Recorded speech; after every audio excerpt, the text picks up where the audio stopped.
समाज में ऐसे लोग भी होते हैं जो विज्ञान, अनुभव और तर्क के आधार पर उन धारणाओं को चुनौती देते हैं। अंधविश्वास से विश्वास तक की ये यात्रा आसान नहीं होती और आज मैं ऐसी ही एक सफल यात्रा के बारे में आपको जरूर बताना चाहता हूं। साथियों, असम में एक पक्षी पाया जाता है। उस पक्षी का नाम है हरगिला। हरगिला एक दुर्लभ पक्षी है। ये प्रकृति को स्वच्छ रखने में अहम भूमिका निभाता है, लेकिन असम के कुछ इलाकों में लंबे समय तक इसे अशुभ माना जाता था। लोग इसे अपने आसपास देखना पसंद नहीं करते थे। कई बार उन पेड़ों को भी काट दिया जाता था जिन पर हर गिला के घोंसले बने होते थे। सोचिए, एक ऐसा पक्षी जो पर्यावरण की सफाई में मदद करता है, वही हर गिला लोगों के डर का शिकार बन गया था। इसी दौरान जीव वैज्ञानिक पूर्णिमा देवी बर्मन ने ये सब देखा। उन्होंने लोगों के मन में बैठी गलत धारणा को बदलने का संकल्प लिया। उन्होंने महिलाओं से बात की। उन्होंने लोगों को विज्ञान के आधार पर समझाया। धीरे धीरे महिलाएं इस अभियान से जुड़ने लगी। फिर एक बड़ा बदलाव शुरू हुआ। जिस पक्षी को कभी अशुभ मानकर भगाया जाता था, वही गांवों की पहचान बनने लगा। हजारों ग्रामीण महिलाएं हरगिला को बचाने के लिए आगे आई। आज उन्हें हरगिला आर्मी के नाम से जाना जाता है। इन महिलाओं ने समाज के साथ संघर्ष भी किया। समाज को समझाने के लिए दिन रात काम किया और अंधविश्वास को पीछे छोड़ करके रहे। उन्होंने दिखाया है, जब सही जानकारी पहुंचाई जाती है तो वर्षों पुरानी सोच भी बदल सकती है। साथियों, मैं अक्सर कहता हूं, जो खेलता है वो खिलता है। आज देश में ऐसे युवाओं की संख्या बहुत तेजी से बढ़ रही है, जो खेल भी रहे हैं और खिल भी रहे हैं। पहले की तुलना में अब कहीं अधिक युवा खेलों को कैरियर के रूप में अपना रहे हैं। मुझे नागालैंड के दो ऐसे प्रयासों के बारे में जानकारी मिली है जो बहुत दिलचस्प है। पहला प्रयास है नागालैंड बेबी लीग।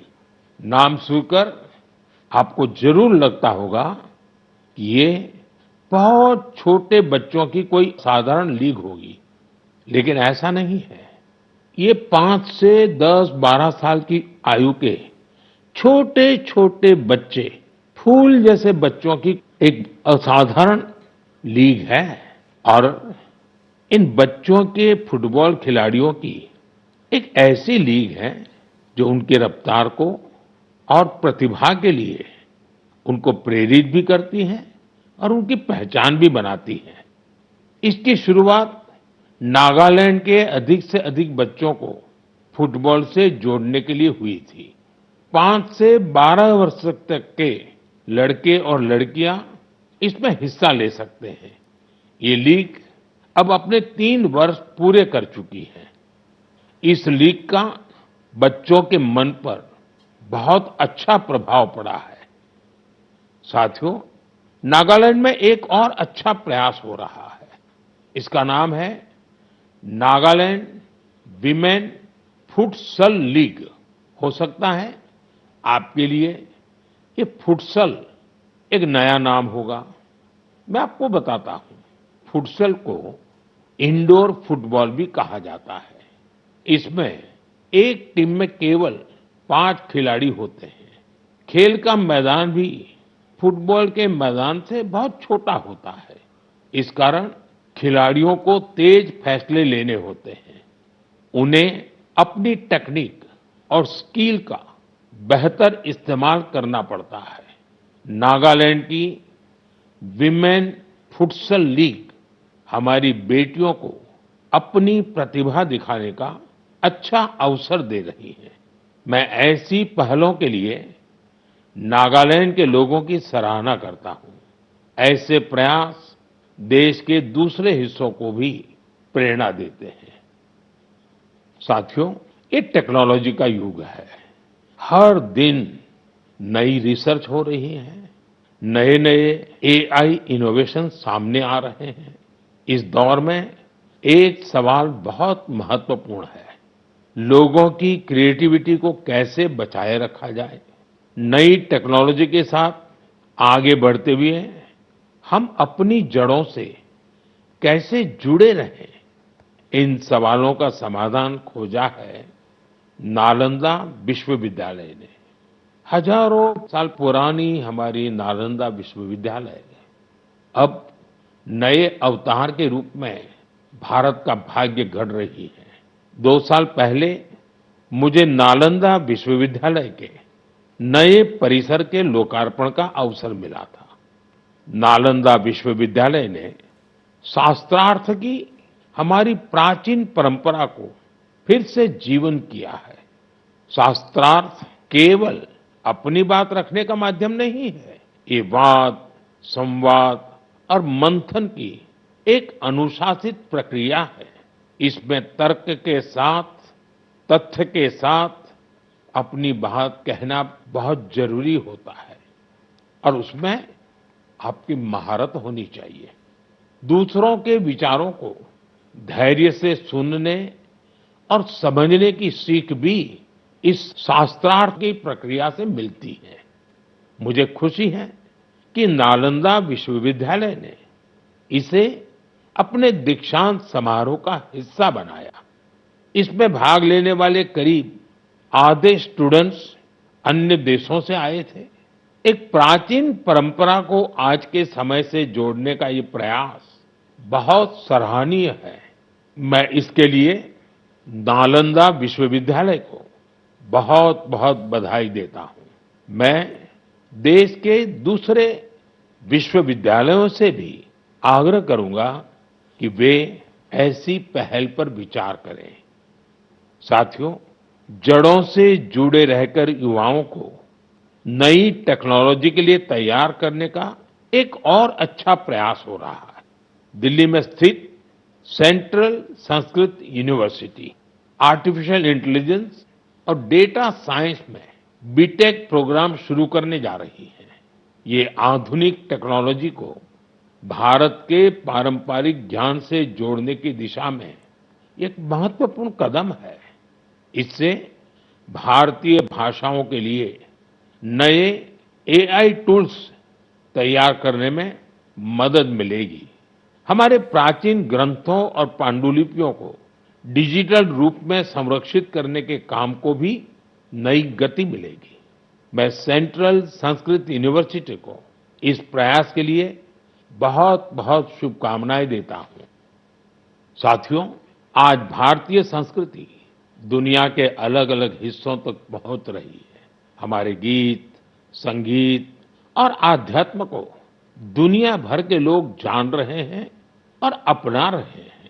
भारत से हजारों किलोमीटर दूर कैरिबियन सागर में डोमिनिकन रिपब्लिक नाम का एक देश है। वहां भारतीयों की संख्या करीब 100 है, शायद उससे भी कम होगी। इसके बावजूद भारतीय संस्कृति और अध्यात्म से जुड़ा एक बहुत अच्छा प्रयास वहां हो रहा है। वहां स्पेनिश बोलने वाले कुछ लोगों ने एक टीम बनाई है। इस टीम का नाम है ब्रह्म कमल डोमिनिकाना। टीम के सदस्य मिलकर वैदिक साहित्य का अध्ययन करते हैं। वे वैदिक मंत्रों का उच्चारण भी सीख रहे हैं। उन्हें इसकी कोई फॉर्मल ट्रेनिंग नहीं मिली है, लेकिन उन्होंने ऑडियो रिकॉर्डिंग सुनकर वैदिक मंत्रों का सही उच्चारण सीखा है। आज वे कई मंत्रों का बहुत अच्छे से जाप कर लेते हैं। इनमें पुरुष सूक्तम, श्री सूक्तम, श्री रुद्रम, दुर्गा सूक्तम और देवी महात्म्य शामिल है।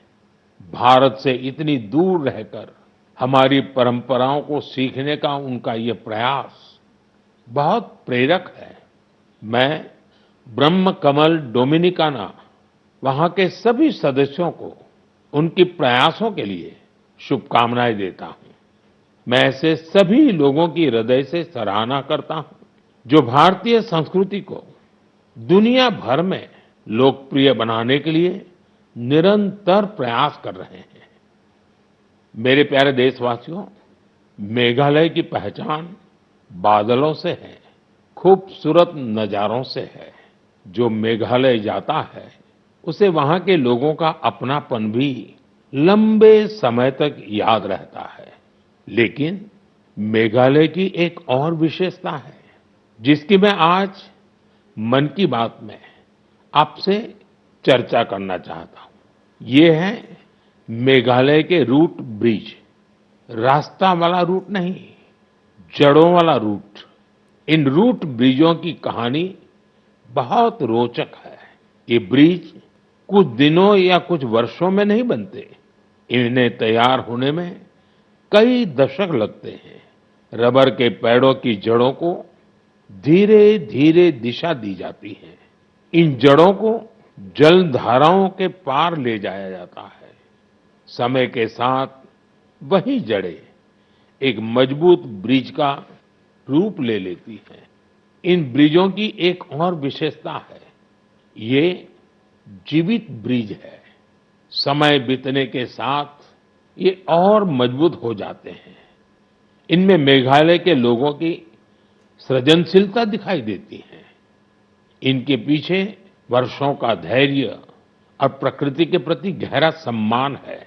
ये ब्रिज बताते हैं कि मनुष्य प्रकृति के साथ मिलकर कितनी अद्भुत चीजें बना सकता है।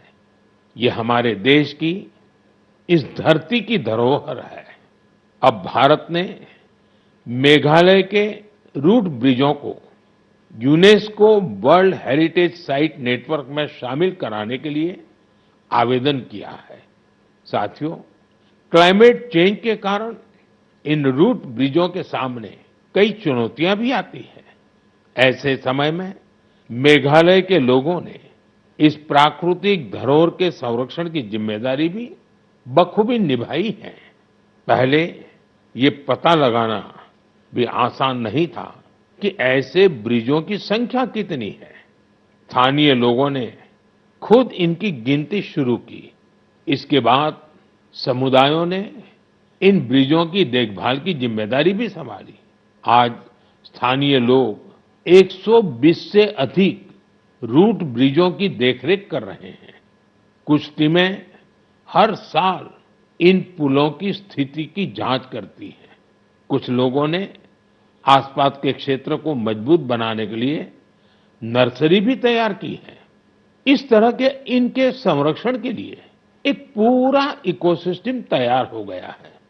आपने देखा होगा, इस वर्ष हैली वारजी को पद्म अवार्ड से सम्मानित किया गया है।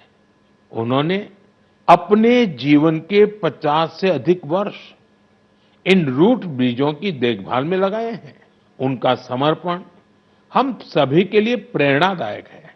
साथियों, आपने कभी इन रूट ब्रिजों की यात्रा की हो तो उनकी तस्वीरें सोशल मीडिया पर जरूर साझा कीजिए। आपकी तस्वीरें दूसरे लोगों को भी मेघालय की इस अनोखी धरोहर के बारे में जानने के लिए प्रेरित करेगी।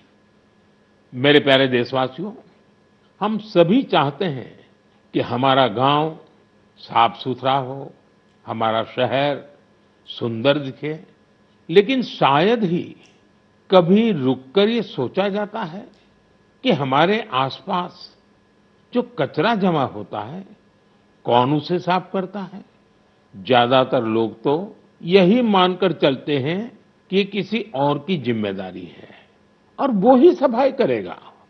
लेकिन हमारे बीच कुछ ऐसे भी लोग होते हैं जो अपनी सोच से हमें बहुत प्रेरित करते हैं। मुझे मध्य प्रदेश के राजगढ़ जिले के ब्यावरा की कुछ बहनों के बारे में जानने का अवसर मिला। उन्होंने अपने आसपास फैले प्लास्टिक कचरे को हटाने का संकल्प लिया। ये नहीं सोचा कि कोई आकर बदलाव लाएगा। उन्होंने खुद शहर भर से प्लास्टिक कचरा और खाली बोतलें इकट्ठा करना शुरू किया। धीरे धीरे ये प्रयास आगे बढ़ता गया और फिर उस प्लास्टिक को इको ब्रिक्स में बदला जाने लगा। आज इन्हीं इको ब्रिक्स का उपयोग सार्वजनिक स्थानों को सुंदर बनाने में किया जा रहा है। राजगढ़ में पिछले कुछ महीनों में सैकड़ों किलो प्लास्टिक को रिसाइकल करके उनका बेहतर उपयोग किया गया है। यानी जो प्लास्टिक पहले शहर में प्रदूषण फैलाता था, आज वही इन बहनों के प्रयास से शहर की सुंदरता बढ़ाने में योगदान दे रहा है। मैं ब्यावरा की सभी बहनों और इस अभियान से जुड़े साथियों को बधाई देता हूं। मेरे प्यारे देशवासियों, मुझे कई लोगों ने पत्र लिखकर एक खास विषय पर बात करने का सुझाव भेजा है। ये विषय गणेश उत्सव से जुड़ा है। वैसे तो गणेश उत्सव में अभी काफी समय बाकी है, लेकिन लोगों ने ये आग्रह किया है कि इस विषय पर अभी ही बात होनी चाहिए। दरअसल गणेश जी की मूर्तियां बनाने का काम बहुत पहले शुरू हो जाता है। मूर्ति बनाने वाले, मूर्तियों के व्यापार से जुड़े लोग अभी से सक्रिय हो जाते हैं। इसलिए मेरा आप सभी से एक आग्रह है, आप प्रयास करें कि आपके घर, सोसाइटी या आसपास की जगहों पर गणपति बप्पा की जो मूर्ति स्थापित हो, वो हमारे देश की मिट्टी से बनी हो, वो हमारे अपने कुम्हारों और स्थानीय कलाकारों के हाथों तैयार हुई हो।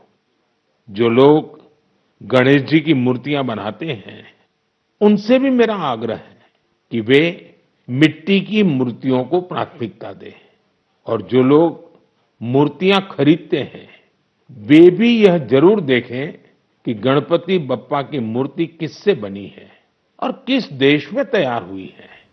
प्लास्टर ऑफ पेरिस से बनी मूर्तियां बिल्कुल न खरीदें। साथियों, मिट्टी की मूर्तियां पूजा के बाद सहज रूप से पानी में विलीन हो जाती है। इससे हमारी नदियां, तालाबों और पर्यावरण की रक्षा होती है। हमारी आस्था भी बनी रहती है और प्रकृति के प्रति हमारा दायित्व भी पूरा होता है। जब हम स्थानीय कारीगरों से मूर्ति खरीदते हैं, हम वोकल फॉर लोकल के संकल्प को मजबूत करते हैं। मुझे विश्वास है इस बार गणेश उत्सव में और ऐसे हर उत्सव में हम ऐसी सारी बातों पर जरूर गंभीरता से सोचेंगे और देश हित में कदम भी उठाएंगे। साथियों, हमारे देश की सबसे बड़ी शक्ति हमारे देश के लोग हैं। देश के अलग अलग हिस्सों में हो रहे छोटे बड़े प्रयास हमें बहुत कुछ सिखाते हैं। ये प्रयास बताते हैं कि जब मन में संकल्प हो और समाज का साथ मिले तो कोई भी बड़ा बदलाव लाया जा सकता है। आप अपने आसपास हो रहे ऐसे प्रयासों के बारे में मुझे जरूर लिखते रहिए। अपने विचार और अपने सुझाव भेजते रहिए।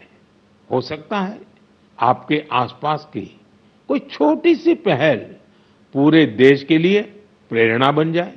अगले महीने हम फिर मिलेंगे, देशवासियों के कुछ नए प्रयासों की चर्चा करेंगे। तब तक आप अपना और अपने परिवार का ध्यान रखिए। और हाँ, जल संचय तो करना ही करना है। बारिश के पानी की एक एक बूंद को हमें बचाना है। कैच द रेन, ये अभियान जरा भी ढीला नहीं होने देना है। तो मेरा खास आग्रह है, वर्षा का बूंद बूंद पानी हम मिलकर के बचाएं। बहुत बहुत धन्यवाद। এবিপি আনন্দ, এগিয়ে থাকে, এগিয়ে রাখে।